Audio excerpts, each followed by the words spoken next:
Depuis plusieurs années maintenant, le PSG n'arrive pas à prouver sa supériorité en Ligue 1 contre les grands clubs européens comme lors du dernier match contre Liverpool.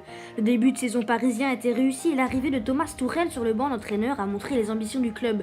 Lors des matchs amicaux avant le championnat, le technicien allemand a réussi à faire jouer des jeunes du centre de formation comme Ensuki ou encore Christopher Nkunku. Une chose qui devient de plus en plus importante depuis les prix d'achat des joueurs qui ont nettement augmenté sur le marché des transferts. D'ailleurs, le mercato estival parisien n'a pas été réussi, ou en tout cas dans le cœur des supporters.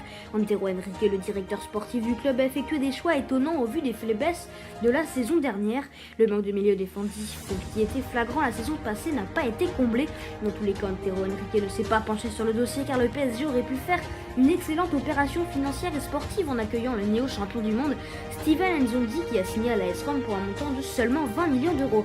Antero Henrique a préféré miser sur des postes qui ne nécessitaient pas vraiment de recrutement, en s'arrachant les services du jeune défenseur central allemand Thilo Kehrer pour 37 millions d'euros.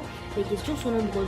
Ancien joueur de Schalke 04, Kehrer a effectivement du talent, mais le prix de son transfert était sans doute trop élevé pour un joueur de ce calibre. Mais ce recrutement n'est pas le plus étonnant car le PSG a signé le latéral espagnol Juan Bernat. Depuis les très mauvaises performances de Layvin Kurzawa à ce poste, il fallait recruter à tout prix. Mais était-il judicieux d'acheter un joueur comme Bernat? Ne fallait-il pas mieux recruter un joueur plus expérimenté pour la Ligue des Champions? Toutes ces questions seront éclaircies au fil de la saison, mais au vu de ses premières prestations, il peut y avoir des interrogations. La dernière recrue parisienne a été plus discrète mais toujours étonnante. Le Paris Saint-Germain a officialisé en fin de mercato la signature de l'attaquant camerounais Eric Choupo-Moting pour suppléer Edinson Cavani en cas de besoin. Le seul point positif du mercato est l'arrivée du gardien italien Gigi Buffon en fin de contrat avec la Juventus, même si la bataille pour avoir la place du titulaire sera rude avec le français Alphonse Areola qui enchaîne les bonnes prestations. Le PSG a tout de même dégraissé son effectif avec le départ définitif de Gonzalo Guedes à Vendôme et également le départ du portier allemand Kevin Trapp pour Francfort sous forme de prêt.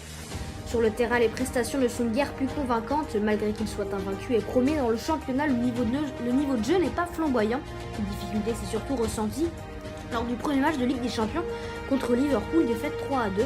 Collectivement et stratégiquement, ça n'allait pas. Les trois attaquants Mbappé, Cavani et Neymar ne s'entendaient pas, tandis que le milieu de terrain Di Maria, Marquinhos et Verratti n'ont jamais réussi à peser dans l'entrejeu.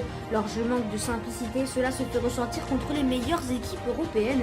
Dans tous les cas, il manque un élément au PSG pour s'imposer dans le football européen, mais personne n'a réussi à le clarifier pour le moment.